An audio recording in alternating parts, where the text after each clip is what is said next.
அனைவருக்கும் வணக்கம். நாம் சோஷியாலஜி ஆப்ஷனல் சீரிஸ் பார்த்துட்டு இருந்தோம். கடந்த 8 நாட்களாக சோஷியாலஜியில் இருக்கக்கூடிய முக்கியமான டாபிக், அதாவது என்சிஆர்டி புத்தகங்கள் ஒரு 4 புத்தகங்கள் நான் முதலே காட்டியிருந்தேன். அந்த 4 என்சிஆர்டி புத்தகங்கள் இருக்கக்கூடிய முக்கியமான விஷயங்கள், இதெல்லாம் ஒரு சோஷியாலஜி நம்ம படிக்கணும் அப்படின்னா இதெல்லாம் பேசிக்ஸ். இந்த பேசிக்ஸை நான் எதுக்காக சொன்னேன் அப்படின்னா, சோஷியாலஜின்றது இப்படி தான், இதை பற்றி தான் நம்ம டீட்டெயில்டாக படிக்க போகிறோம். இதில் உங்களுக்கு இன்ட்ரெஸ்ட் இருந்தால் மட்டும்தான் இதன் பிறகு நீங்கள் சோஷியாலஜியை கண்டினியூ பண்ணணும். அதுக்காக தான் அந்த கிளாஸஸ். நீங்கள் பார்த்தீங்கன்னா ஒவ்வொரு கிளாஸஸுமே ஒரு 15 நிமிடங்களுக்கு அதிகம் இல்லாமல் அந்த கிளாஸஸ் நான் கொடுத்துருப்பேன். ஒரு 8 கிளாஸ் தான். உட்காந்திங்கன்னா ஒரு 2 மணி நேரம் நீங்கள் எதை பற்றி யோசிக்காமல் அந்த 8 கிளாஸஸை பார்த்துருந்தீங்க அப்படின்னா உங்களுக்கு ஒரு ஐடியா கிடைக்கும். இது ரொம்ப இன்ட்ரெஸ்டிங்காக இருக்குது அப்படின்னா நீங்கள் சோஷியாலஜி ஆப்ஷனலாக எடுத்து படிக்க ஆரம்பிக்கலாம். இல்லை கொஞ்சம் போர் அடிக்கிற மாதிரி இருக்கே, இது எப்படி நம்ம எழுதுறது அப்படின்னு உங்களுக்கு தோணுச்சுன்னா இது ஆப்ஷனில் அப்படியே ஸ்கிப் பண்ணிவிட்டு நீங்கள் வேறு ஆப்ஷனுக்கு போங்க. இல்லை இதையே நான் படிக்கிறேன் அப்படின்னு கண்டினியூ பண்ணினாலும் சந்தோஷம். ஸோ அதுக்காக தான் அந்த 8 கிளாஸஸ் ரொம்ப பேசிக்காக சொல்லியிருப்பேன். அதுக்காக தான் இது. சரி, ஓகே, இது நீங்கள் பார்த்துட்டீங்க, உங்களுக்கு ரொம்ப பிடிச்சிருக்கு அப்படின்னா இதன் பிறகு வரப்போகிறது எல்லாமே கொஞ்சம் அட்வான்ஸ்டுங்க. கொஞ்சம் அட்வான்ஸ்டாக ஒரு பேசிக் டேர்ம்ஸ்லாம் நமக்கு தெரிஞ்சிருக்கணும். அப்படி தெரிஞ்சிருந்தால் மட்டும்தான் அடுத்தடுத்த கிளாஸஸை நாம் கண்டினியூ பண்ண முடியும். இல்லை இதுலேருந்து அட்வான்ஸ் ஸ்டார்ட் ஆகுது, நான் இதுலேருந்து கண்டினியூ பண்ணுறேன் அப்படின்னா கொஞ்சம் கஷ்டம். அதனால் அந்த 8 கிளாஸஸை பாருங்கள். ரொம்ப பேசிக்ஸ்லாம் அதில் சொல்லியிருப்போம். சரிங்களா? இப்போது நாம் என்ன பார்க்க போகிறோன்னா, சோஷியாலஜியை நாம் ஏன் ஆப்ஷனலாக எடுக்கணும், அதோடைய எக்ஸாம் பேட்டர்ன் எப்படி இருக்குது, நாம் என்னென்னலாம் படிக்க போகிறோம், இதுதான் இந்த கிளாஸ் எல்லாமே பார்க்க போகிறோம். ஏன் நான் 9வது கிளாஸாக சொல்கிறேன் அப்படின்னா, ஸ்டார்டிங்லேயே நமக்கு சொல்லிட்டோம் அப்படின்னா அந்த எல்லாருக்கும் ஒரு இன்ட்ரெஸ்ட் இருக்கும். அப்படி இல்லாமல் அந்த 8 கிளாஸஸ் பார்த்துட்டு இதுதானா அப்படின்னு தெரிஞ்சுக்கணும் இல்லையா? சோஷியாலஜினா நம்ம இதுதான் படிக்க போகிறோம், ஃபிசிக்ஸ்னா ஃபிசிக்ஸ் படிக்க போகிறோம் எப்படின்னு நமக்கு தெரியும், கெமிஸ்ட்ரினா கெமிஸ்ட்ரி பற்றி படிப்போம், அமிலங்களை பற்றி படிப்போம், ஃபிசிக்ஸ்னால் அதோடைய திசை வேகம் என்ன, வெலாசிட்டி என்ன, இதெல்லாம் நம்ம அதில் படிப்போம். ஸோ இது போல் ஒவ்வொரு சப்ஜெக்ட்டுக்கும் ஒவ்வொன்று இருக்கும் இல்லையா, ஸ்பெஷாலிட்டி இருக்கு இல்லையா? அது போல் சமூகவியல்னா என்ன, சோஷியாலஜி தான் என்னன்றதை நம்ம பார்த்துருப்போம். அதை தான் நம்ம இதுக்கப்புறம் டீட்டெயிலாக பார்க்க போகிறோம். அதனால தான் இந்த ஆப்ஷனில் எப்படி இருக்கும், நாம் ஏன் ஆப்ஷனில் சூஸ் பண்ணோம், இந்த ஆப்ஷனில் சோஷியாலஜி ஆப்ஷனில் நம்ம சூஸ் பண்ணுறதுனால நமக்கு என்னென்ன பெனிஃபிட்ஸ் இருக்குது, இந்த எக்ஸாம் பேட்டர்ன் எப்படி இருக்கும், மார்க்ஸ் இதில் எவ்வளோ கிடைக்கும், எவ்வளோ அலாட் பண்ணியிருக்காங்க, நாம் இதில் எவ்வளோ எடுக்க முடியும், இதுதான் இந்த கிளாஸில் பார்க்க போகிறோம். சரிங்களா? சரி, introduction to sociology optional for UPSC, a guide for students. அதாவது இந்த சோஷியாலஜி ஆப்ஷனலாக எடுக்கிறதுனால நமக்கு என்னென்ன பெனிஃபிட்ஸ் பார்த்துருவோமா? ஃபஸ்ட்டு, நாம் ஏன் சோஷியாலஜி ஆப்ஷனலாக எடுக்கணும்? ரொம்ப சிம்பிளாக இருக்கும், அதே சமயத்தில் இன்ட்ரெஸ்டிங்காக இருக்கும். காரணம் என்ன? நம்ம சோஷியாலஜி நம்ம சமூகத்தில் தான் வாழறோம், நம்மளை பற்றி படிக்கிறது ரொம்ப இன்ட்ரெஸ்டிங்காக இருக்கும்.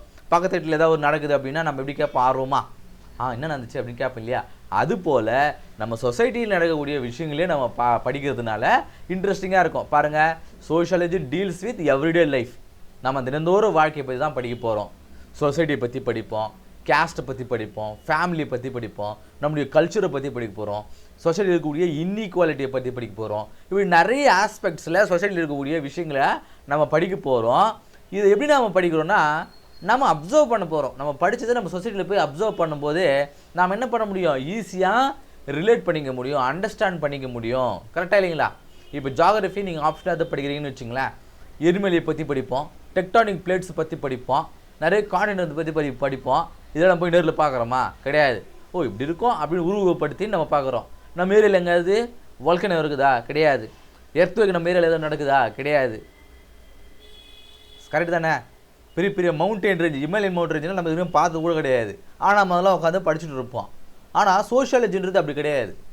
நம்ம டே டு டே லைஃப்பில் நாம் பார்க்கக்கூடிய விஷயங்கள் அப்படிங்கிறதுனால இந்த சோஷியாலஜியை படிக்கும்போது ரொம்ப இன்ட்ரெஸ்டிங்காக இருக்கும்.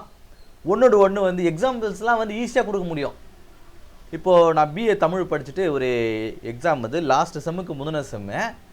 அதில் நீங்கள் இல்லை நம்ம தமிழ் படித்தவங்களுக்கு தெரியும், தேமா புளிமா கருவிலும் கூவிலும்லாம் வரும். இது கொஞ்சம் அட்வான்ஸ் பார்க்கும்போது நேர் தேமா நேர் புளிமா அப்படின்லாம் வரும் இல்லையா? ஸோ அதை நம்ம படிச்சுட்டு இருக்கிற எக்ஸாம்ஸில் அதுதான் கேள்வியாக வரப்பொழுது என்னென்னது டாபிக் படிச்சிட்டோம், நேர்னா என்ன, நேர்னா என்னென்னலாம் படிச்சுட்டு போயிட்டோம். ஆனால் அதுக்கு எக்ஸாம்பிள்ஸ் கொடுக்கணும் இல்லையா? நம்ம எழுதிட்டு எக்ஸாம்பிள்ஸ் கொடுக்கணும். எக்ஸாம்பிள்ஸ் எல்லாம் ஏன் மனப்பாடம் பண்ணணும்? விஷயங்களை மட்டும் படிச்சுக்கிட்டு நேராக எக்ஸாம்ஸில் போயிட்டு அந்த டெஃபினேஷன் எழுதிட்டு நானே ஒன்று எக்ஸாம்ஸில் எழுதுகிறேன். புத்தகத்துலேருந்து எக்ஸாம்ஸில் படிச்சுட்டு போகல, நானே உட்காந்து ஒரு வார்த்தை எடுக்கிறேன், ஒரு வார்த்தையை எடுத்து பிரித்து பார்க்குறேன், இது நேர் நிறையா நிறையா அப்படின்ட்டு படிச்சுட்டு இதுதான் வருது, அதான் ஆப்ஷன்லாம் எழுது, அதே எக்ஸாம்ஸ்லாம் எழுது. இப்படியே எழுதி அந்த செமஸ்டர்லேயே அந்த சப்ஜெக்டில் எனக்கு அதிகமான மார்க் வந்துச்சு. அதுபோல் நம்ம சோஷியாலஜி நம்ம எடுத்து படிக்கும்போது உதாரணங்களை ஏதோ ஒன்று கேட்குறாங்க நம்மளுக்கு, sociology as a science why அப்படின்னு ஒரு கேள்வி கேட்குறாங்க.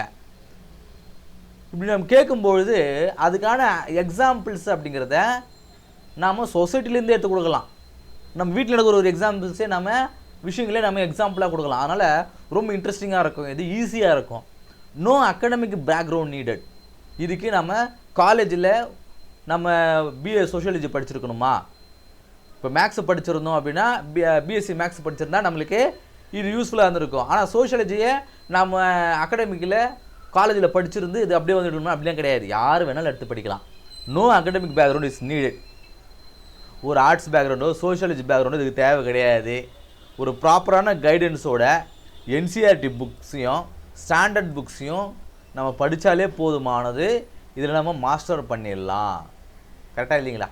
இதுக்கு நாம் முன்னாடிலாம் படிச்சிருக்கணும், நல்ல எனக்கு ஒரு பேக்கப் இருக்கணும். இப்போ மேக்ஸ்லாம் போடணும் அப்படின்னா சின்ன வயசுலேருந்தே அந்த மேத்மேட்டிக்ஸ் ஸ்கில் வந்து இருக்கணும். அப்போ தான் நம்ம ஈஸியாக மேக்ஸ்லாம் போட முடியாது. மேக்ஸில் போய்ட்டு 2 நாள்லாம் கேட்க போகிறாங்க, யூபிஎஸ்சியில் கிடையாது, நிறைய தியரிஸை கேட்பாங்க. அப்படி இருக்கும்போது நம்மளுக்கு அந்த நாலேஜ் இருந்தால் மட்டும்தான் பண்ண முடியும். ஆனால் இந்த சோஷியாலஜிக்கு அப்படி கிடையாது. ஈஸியாக நாம் எந்த ஒரு பேக்ரவுண்ட் இல்லாமல் நம்ம படிக்க ஆரம்பித்தாலே படிச்சிட முடியும். அதே போல் இந்த சோஷியாலஜி அப்படிங்கிறது இந்த ஆப்ஷனுக்கு மட்டும் யூஸ் ஆகிறது கிடையாது. யூபிஎஸ்சி எக்ஸாம்ஸ்லேயே நிறைய இடங்களே இது ஓவர்லேப் ஆகும். என்னென்ன இடத்துல ஓவர்லேப் ஆகும்னு பார்க்கும்போது இந்த சோஷியாலஜி எடுத்து படித்தோம் அப்படின்னா ஜிஎஸ் பேப்பர் 1ல் இந்தியன் சொசைட்டி அதோடு இது கனெக்ட் ஆகும். இதில் படிக்கிற கொஞ்சம் அதில் இந்தியன் சொசைட்டியில் வரும்.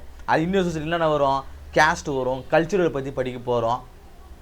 அதே போல் பாருங்கள் ஜிஎஸ் பேப்பர் 2ல் சோஷியல் ஜஸ்டிஸை பற்றி படிக்க வரும். சோஷியல் ஜஸ்டிஸில் என்னென்னலாம் சொல்லுவாங்க, வல்னரபிள் செக்ஷன்ஸ் இருப்பாங்க, மைனாரிட்டிஸ் பற்றி படிப்போம். இது எல்லாமே சோஷியாலஜிலையும் வரும். பாருங்கள், ஒரே ஒரு சப்ஜெக்ட் நம்ம எடுத்து படிக்கிறோம், அதில் ஜிஎஸ் 1லேயும் வருது, ஜிஎஸ் 2லேயும் வருது நம்மளுக்கு. அது மட்டும் இல்லாமல் எஸ்ஏ பேப்பர்லேயும் வருதுங்க. இது எஸ்ஏ பேப்பர்லேயுமே பாருங்கள், எஸ்ஏ பேப்பரில் நிறைய விஷயங்கள் இந்த சோஷியாலஜி இந்த சோஷியல் டாபிக்ஸ் வச்சு தான் சொல்லியிருப்பாங்க. சமுதாயத்தில் இந்த ஜாதின்றது எப்படி இருக்குது, கேஸ்ட்ன்றது எப்படி இருக்குது, அதை ரெக்டிஃபை பண்ணுறதுக்கு என்னென்ன ஸ்டெப்ஸ் இருக்குது, அதை ரெக்டிஃபை பண்ண முடியுமா, இந்த மாதிரிலாம் ஒரு எஸ்ஏ பேப்பர் வருதுன்னு வச்சுங்களேன். அதை நம்ம இந்த சோஷியாலஜி படிச்சுக்கிற நாலேஜ் வச்சு நம்ம எஸ்ஏ எழுத முடியும். பாருங்கள், நம்ம சோஷியாலஜின்னு எடுத்து படித்தோம் அப்படின்னா நமக்கு ஜிஎஸ் பேப்பரில் எஸ்ஏ பேப்பர்லேயுமே நம்மளுக்கு ஹெல்ப்ஃபுல்லாக இருக்குது. அந்த இடங்களில் ஓவர்லேப் ஆகுது. அது மட்டும் இல்லாமல் இந்த சோஷியாலஜி அப்படிங்கிறது எடுத்து படிக்கும்போது ஸ்கோரிங் பொட்டன்ஷியல் இதுக்கு அதிகப்படியான மார்க் வாங்க முடியும். நீங்கள் ஜிஎஸ் பேப்பர் 1, 2, 3, 4 இது எல்லாத்தையும் கூட 4 விட்டுருங்க. ஜிஎஸ் பேப்பர் 1, 2, 3 இந்த 3த்துலேயுமே ஒரு 100+ எடுக்கிறது ரொம்ப கஷ்டமான ஒரு விஷயங்க. நீங்கள் பார்த்துருப்பீங்க, நிறைய பேர் அவங்களுடைய இந்த ப்ரீவியஸ் எக்ஸாம்ஸில் யாரெல்லாம் வந்து அச்சீவ் பண்ணியிருக்காங்களோ, கிளியர் பண்ணியிருக்காங்களோ, அவங்களுடைய அந்த ஸ்கோரிங்லாம் எடுத்து பார்த்தீங்கன்னா இந்த ஜிஎஸ் பேப்பர் 1 and 2லலாம் பார்த்தீங்கன்னா ரொம்ப குறைவான மார்க் தான் எடுத்துப்பாங்க. இந்த 100+ன்றதே ரொம்ப கஷ்டமாக இருக்கும். ஆனால் பாருங்கள், இந்த சோஷியாலஜி அப்படிங்கிறது இந்த ஆப்ஷன் எடுப்பதன் மூலமாக நாம் அதிகமாக வந்து மார்க் அட்டைன் பண்ண முடியும். பாருங்கள், ஒரு 500 மார்க்கு ஜிஎஸ் பேப்பரில் 1 and 2ன்னு 2 பேப்பர் இருக்குங்க. இந்த 2 பேப்பர் சேர்த்து ஒன்று வந்து 250 மார்க்கு. ஈஸியாக நம்ம 250 மார்க்குக்கு மேலே நம்ம ஈஸியாக அதில் எடுக்க முடியும். ஈஸியாக மற்ற சப்ஜெக்டில் மற்ற ஆப்ஷனில் காட்டிலும் சோஷியாலஜி நம்ம எடுத்து படிக்கும்பொழுது ஈஸியாக நம்மளால் மார்க் ஸ்கோர் பண்ண முடியும். யூபிஎஸ்சி எக்ஸாம் படிக்கிறவங்களுக்கு தெரியும், நமக்கு வேலை வாங்கி தரக்கூடிய 3 விஷயங்கள், 3 பேப்பர். இந்த 3 பேப்பர் தான் நமக்கு இந்த யூபிஎஸ்சி எக்ஸாமில் கிளியர் பண்ண போகிறோமா இல்லையா அப்படிங்கிறது டிசைட் பண்ணக்கூடிய பேப்பர்ஸ் 3ன்னு சொல்லுவாங்க. 1 எஸ்ஏ பேப்பர், 2 GS4 எத்திக்ஸ்ன்னு சொல்லுவோம் அது, 4வதா இந்த ஆப்ஷனல் பேப்பர். அதில் 1, 2ன்னு 2 இருக்கும், மொத்தமாக கனெக்ட் பண்ணால் 4 பேப்பர். ஆனால் நம்ம சப்ஜெக்ட் வைஸ் பார்க்கும்போது 3 தான். இந்த 3 பேப்பர் தான் நமக்கு வேலை தர, ஏன்னா அதில் தான் வந்து அதிகமாக ஸ்கோர் பண்ண முடியும். இந்த ஜிஎஸ் பேப்பர் 1, 2, 3 எல்லாரும் ஒரே மாதிரி மார்க் தான் எடுப்பாங்க. எல்லாருமே 100, 110 இதுக்குள்ளேயே தான் இருப்பாங்க. ரொம்ப எக்ஸலண்ட்டாக எழுதுனா 125 அப்படி போவாங்களே தவிர்த்து மற்றவங்க எல்லாம் இந்த ரேஞ்சில் தான் இருப்பாங்க. ஆனால் இதில் மட்டும்தான் 250 மார்க்குக்கு மேலே நம்மளை எடுக்க முடியும். எஸ்ஏல 140க்கு மேலே எடுக்க முடியும் நல்லா படிச்சிருந்தோம் அப்படின்னா. அதனால தான் இது வந்து இந்த டிசைடிங் பேப்பர்ஸ்னு சொல்லுவாங்க. ஸோ அதுபோல் இந்த ஸ்கோரிங் பொட்டன்ஷியல் அதிகமாக இருக்கக்கூடிய ஒரு பேப்பர்னா சோஷியாலஜி. சரி, இந்த சோஷியாலஜின்றது எப்படி இருக்குது, அதோடைய பேப்பர், அதோடைய நேச்சர் என்ன, எக்ஸாம் நேச்சர் என்ன அப்படின்னு பார்க்கும்போது சோஷியாலஜி அப்படிங்கிறதுல 2 பேப்பர் இருக்குங்க. மொத்தம் யூபிஎஸ்சியில் 9 பேப்பருங்க. இந்த 9 பேப்பரில் நிறைய அதில் வந்து எலிஜிபிலிட்டி பேப்பர்லாம் இருக்கும். இங்கிலீஷ் ரீஜனல் பேப்பர் ஒன்று, அது பிறகு இங்கிலீஷுக்கு கம்பல்சரி பேப்பர் ஒன்று, 2 பேப்பர் இருக்கும். அது இல்லாமல் ஜிஎஸ் 1 2 3ன்னு ஒரு 4 பேப்பர் இருக்கும். அப்புறமா வந்து இந்த ஆப்ஷனில் ஒரு 2 பேப்பர், இப்படி மொத்தம் வந்து 9 பேப்பர் இருக்குங்க. இந்த 9 பேப்பரில் இந்த சோஷியாலஜி மட்டுமே பேப்பர் 1 2ன்னு 2 பேப்பர் தனித்தனியாக, ஒவ்வொரு பேப்பருக்கும் 250 மார்க். ஸோ மொத்தம் வந்து 500 மார்க்குங்க. சோஷியாலஜியில் இந்த யூபிஎஸ்சியில் நம்மளுக்கு 500 மார்க்குக்கு கேட்கக்கூடிய ஒரு கொஷின் அப்படின்னா, ஒரு சப்ஜெக்ட் அப்படின்னா அது நம்ம ஆப்ஷனல் பேப்பர் மட்டும்தான். இதுலேருந்து மட்டுமே 500 மார்க்கு கேட்பாங்க. நாம் இதில் நல்லா படிச்சோன்னா 250+ எடுக்க முடியும் நம்மளால். கரெக்டாக? சரி, இதில் இந்த 2 பேப்பர் சொன்னோம் இல்லையா, இந்த பேப்பர் 1ல் என்ன கேட்பாங்க, பேப்பர் 2ல் என்ன கேட்பாங்க பார்த்துருவோமா? பேப்பர் 1ல் ஃபவுண்டேஷன் ஆஃப் சோஷியாலஜி, சோஷியாலஜியை பற்றி நம்ம அண்டர்ஸ்டாண்ட் பண்ணிக்க போகிறோம். பேசிக் கான்செப்டை படிப்போம். சோஷியாலஜியை பற்றி யாரெல்லாம் சொல்லியிருக்காங்க, திங்கர்ஸ் பற்றி சொல்லியிருப்பாங்க, அவங்க சொன்ன தியரிஸை பற்றி சொல்லியிருப்பாங்க, மெத்தட் எப்படிலாம் அந்த சோஷியாலஜி நம்ம அப்ரோச் பண்ணக்கூடிய மெத்தட் சொல்லியிருப்பாங்க. திங்கர்ஸ்னால் யாருங்க, ஒன்றுமே கிடையாது. அரசியல் கட்சிகள் இருக்குதா நம்ம நாட்டில்? ஒவ்வொரு அரசியல் கட்சிகளும் என்னென்னலாம் சொல்லியிருக்காங்க. அண்ணா என்ன சொன்னார், பெரியார் என்ன சொன்னார், எம்ஜிஆர் என்ன சொன்னார், இதை நம்ம படிக்கிறோம் இல்லையா? அதே போல் சோஷியாலஜி குறித்து சில பேர் சொல்லியிருப்பாங்க. அவங்க என்னென்னலாம் அவங்கள பற்றி படிப்போம், அவங்க என்னென்ன சொன்னாங்கன்னு பற்றி படிப்போம். சோஷியாலஜியோட பேசிக் கான்செப்டை பற்றி படிப்போம். இதில் என்னெல்லாம் இருக்கும், சோஷியாலஜி அப்படிங்கிறது ஒரு டிசிப்ளின். எதனால அது டிசிப்ளினாக இருக்குது? சோஷியாலஜி ஆஸ் ஏ சயின்ஸாக இருக்குது. ஏன் அதை சயின்ஸ்னு சொல்கிறாங்க? அதில் கூட ரிசர்ச் மெத்தடை பற்றி படிப்போம். திங்கர்ஸ்னு சொல்லணும் இல்லையா, கார்ல் மார்க்ஸ் ஒரு திங்கர், வீபர் ஒரு திங்கர், டர்க்கைம் ஒரு திங்கர், இந்த மாதிரி திங்கர்ஸை பற்றி படிப்போம். ஸ்ட்ராட்டிஃபிகேஷன், சமுதாய படிநிலைகளை பற்றி படிப்போம். கேஸ்ட்னா என்னன்னு படிப்போம், ஜெண்டர்னா என்னன்னு படிப்போம், பவர்னா என்னன்னு படிப்போம், ரிலீஜியன், மாடர்னிட்டி, இது மாதிரி நிறைய விஷயங்களை இந்த ஃபஸ்ட் பேப்பரில் பற்றி படிப்போங்க. அதாவது பேசிக்குங்க. இப்போ ஒரு வீடு கட்டுறோம், கடைக்கால் எப்படி போடுறது, பில்டிங் எப்படி கட்டுறது, கம்பு எப்படி கட்டுறது, கலவை எப்படி கலக்கணும், செவுத்துக்கு எப்படி இந்த இந்த சிமெண்ட் எப்படி பூசணும், அது உதிர்ந்து வராமல் எப்படி இருக்கணும், ஏன் நம்ம ஜெல்லி யூஸ் பண்ணணும், ஏன் நம்ம ஆலோ பிளாக் கல் யூஸ் பண்ணாமல் செங்கல் யூஸ் பண்ணால் ஏன் அது ஸ்ட்ராங்காக இருக்குது, எந்த பக்கம் ஜன்னல் வைக்கணும், எந்த பக்கம் கதவு வைக்கணும், எப்படி தளம் போடணும், இது எல்லாமே ஃபவுண்டேஷன் ஆஃப் சோஷியாலஜி. இந்த பேப்பர் 1ல் படிப்பீங்க. பேசிக் முழுக்க இதில் படிப்போம். பேப்பர் 2ல் ஒன்று படிப்போம். என்ன அப்படின்னா, நம்ம படித்தோம் இல்லையா, இது எல்லாமே இந்தியன் சொசைட்டியில் எப்படி அப்ளை ஆகுது, அவ்வளோதாங்க. நம்ம படித்தோம் இல்லையா, நம்ம எல்லாத்தையும் படிச்சிட்டோம். வீடு எப்படி கட்டுறது, கலவை எல்லாம் கடிச்சிட்டோம் இல்லையா. நம்ம வீடு எப்படி கட்டுறது, நம்ம வீட்டில் நாம் இருப்போம், நம்ம அப்பா அம்மா இருப்பாங்க, அண்ணன் தங்கச்சி இருப்பாங்க, மாமா இருப்பாங்க, அத்தை இருப்பாங்க, தாத்தா பாட்டி இருப்பாங்க, ஒரு பெரிய குடும்பமாக இருக்கும், ஒரு 10-15 பேர் இருப்பாங்க. அந்த 10-15 பேருக்கு எப்படி வீடு கட்டுறது, அவ்வளோதாங்க பேப்பர் 2. ஃபஸ்ட்டு பேப்பரில் வீடு எப்படி கட்டுறதுன்னு படிப்போம்.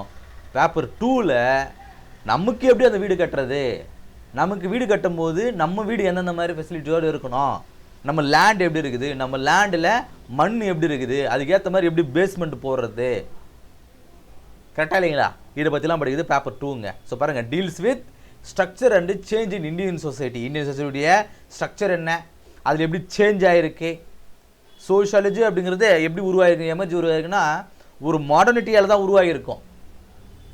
சோஷியாலஜி அப்படிங்கிறது it's not a rigid format, it's a dynamic சப்ஜெக்ட்னு சொல்லுவாங்க. காலத்துக்கு ஏற்ற மாதிரி இது மாறிட்டே இருக்கும். அதுபோல் இந்தியன் சொசைட்டியில் அப்படி எப்படி சேஞ்ச் ஆகிருக்குன்றதை பற்றி படிப்போம். இதில் வந்து இந்தியன் சொசைட்டியில் இருக்கக்கூடிய ஃபீச்சர்ஸை பற்றி படிப்போம், கேஸ்ட்டை பற்றி படிப்போம், கிளாஸை பற்றி படிப்போம், ட்ரைபிள்ஸ் இருக்கிறத பற்றி படிப்போம், ஃபேமிலி எப்படி இருக்குன்னு பார்ப்போம், ரிலீஜன் எப்படி இருக்குன்னு பார்ப்போம், இங்கே இருக்கக்கூடிய சோஷியல் சேஞ்சை பற்றி படிப்போம், நிறைய இருக்கக்கூடிய மூமெண்ட்ஸை பற்றி படிப்போம், என்னென்ன மூமெண்ட்ஸ்லாம் அங்கே ஏற்பட்டுருக்குது சேஞ்சஸ்க்காகன்னு படிப்போம், இண்டஸ்ட்ரியலைசேஷன் பற்றி படிப்போம், குளோபலைசேஷனை பற்றி படிப்போம், டெவலப்மெண்ட்டை பற்றி படிப்போம், இப்போ இருக்கக்கூடிய கரண்ட் இஷ்யூஸ்னால் என்னென்ன, பாவர்ட்டி பற்றி படிப்போம், இன்இக்வாலிட்டி படிப்போம், இன்இக்வாலிட்டி, எஜுகேஷன், உமன், இதை பற்றிலாம் அங்கே படிப்போம். பாவர்ட்டினா ஏன் பாவர்ட்டி உருவாச்சு அப்படிங்கிறத ஒரு எக்கனாமிக் ஆஸ்பெக்டில் இல்லாமல் ஒரு சோஷியாலஜிக்கல் ஆஸ்பெக்டில் நம்ம இதை படிப்போம். சரிங்களா? இதெல்லாம் வந்து பேப்பர் 1 அண்ட் பேப்பர் 2ல் நாம் படிப்போம். சரி, பேப்பர் இப்போ சோஷியாலஜி நம்ம ஏன் சூஸ் பண்ணோம், அதோடைய எக்ஸாம் நேச்சர் எப்படி இருக்கும், எது அதில் பேப்பர் 1 பேப்பர் 2ல நம்ம என்னெல்லாம் கவர் பண்ணுவோம் இதில் படிச்சிட்டோம் இல்லையா. இப்போது ஒரு சோஷியாலஜி டாப்பிக்கை கவர் பண்ணுறதுக்கு நமக்கு எவ்வளோ டைம் தேவைப்படும் அப்படின்னு பார்க்கும்போது பாருங்கள், தினமும் நாம் 1 மணி நேரத்துலேருந்து 2 மணி நேரம் நம்ம ஷெடியூல் போட்டு படித்தா போதுமானதுங்க. தினமும் 1 மணி நேரத்துலேருந்து 2 மணி நேரம், 1 மணி நேரத்துலேருந்து 2 மணி நேரம் என்டையர் சிலபஸே நம்மளால் 60லேருந்து 75 நாளுக்குள்ளே நம்மளால் கம்ப்ளீட் பண்ண முடியும், இன்க்ளூடிங் ரிவிஷனுங்க. ரிவிஷன்லேயே நம்ம முடிச்சிட முடியும். இன்றைக்கினா ஆகஸ்ட் மாதமா, ஆகஸ்ட் செப்டம்பர், நம்ம செப்டம்பர் முடியும் போது நம்ம சோஷியாலஜியை ஃபுல்லாக கம்ப்ளீட் பண்ணிருப்போங்க. சோஷியாலஜின்ற ஆப்ஷனை நம்ம இன்க்ளூடிங் ரிவிஷனோட கம்ப்ளீட் பண்ணிவிடுவோம். தினமும் பாருங்கள், ஒவ்வொரு டாபிக் நம்ம எடுக்கிறோம், படிக்கிறோம், அதை அப்படியே ப்ரீவியஸ் இயர் கொஸ்டின் பேப்பரில் எடுத்து பாருங்கள், ஆன்சர் எழுதி பாருங்கள், அவ்வளோதாங்க. சோஷியாலஜி முடிச்சு தூக்கி போட்டு நம்ம பாட்டுன்னு அடுத்தது ஜிஎஸ் பேப்பர் படிக்க ஆரம்பிக்கிறோம். சரிங்களா? எங்கிட்ட சேர்ந்து நீங்களும் வந்து சோஷியாலஜி படிக்க தயாரா? பாருங்கள், இது ரொம்ப கான்செப்ட்ஸில் தான் இருக்கும், நிறைய வந்து மனப்பாடம் பண்ணுற மாதிரிலாம் இருக்காது. கான்செப்ட் அண்டர்ஸ்டாண்ட் பண்ணிக்கிட்டா போதுமானதுங்க, வேறு எதுவுமே கிடையாதுங்க. கான்செப்ட் நாம் அண்டர்ஸ்டாண்ட் பண்ணிக்கிட்டா போதுமானது. பாருங்கள், தினமும் 1 மணி நேரம் 2 மணி நேரம் தான், டைமே கிடையாது. காலையில் எழுந்து ஒரு 4 மணிக்கு எழுந்துங்க, ஒரு மணி நேரம் படிங்க. நைட்டு போங்க, ஒரு மணி நேரம் படிங்க. சோஷியாலஜி அவ்வளோ தாங்க. இடையில நீங்கள் எதனா படிங்க. இதை மட்டும் நீங்கள் பண்ணுங்கள், ஒரே 2 மாதத்தில் சோஷியாலஜி நம்ம க்ளோஸ் பண்ணிடலாம். சரி, இப்போது கடைசியாக நாம் ஸ்டூடெண்ட்ஸ் சொல்ல வர்றது என்ன அப்படின்னா, sociology teachers you not just society how works, எப்படி சொசைட்டி ஒர்க் ஆகுதுன்றது மட்டும் சொல்ல போகிறது இல்லை, but also things how to think critically, நாம் எப்படி கிரிட்டிக்கலாக திங்க் பண்ணுறது, ரைட் அனாலிட்டிக்கலி எப்படி நம்ம அனலைஸ் பண்ணி எழுதுறது, அண்ட் ஸ்பீக் இன்சைட்ஃபுல்லி அப்படிங்கிறது நம்ம பார்க்குறோம். கரெக்டாக மற்ற ஜிஎஸ் பேப்பரை நம்ம எப்படி அப்ரோச் பண்ணணும் அப்படிங்கிறதுக்கு இந்த சோஷியாலஜி நமக்கு ஹெல்ப் பண்ணணும். It is not just an optional, இது ஒரு ஆப்ஷனல் பேப்பர் மட்டும் கிடையாது. நாம் இந்த சொசைட்டியில் இருக்கிறோம் இல்லையா, நாம் மக்களுக்கு சேவை பெறதுக்காக தான் இந்த எக்ஸாமுக்கு எழுதுகிறோம். ஒரு சிவில் சர்வெண்ட்டாக இருக்கணும் அப்படின்னா இந்த சொசைட்டி பற்றி படித்து அதை பற்றி தெரிஞ்சுக்கிட்டால் மட்டும்தான் நாம் ஒரு பெட்டரான சர்வீஸை மக்களுக்கு கொடுக்க முடியும்.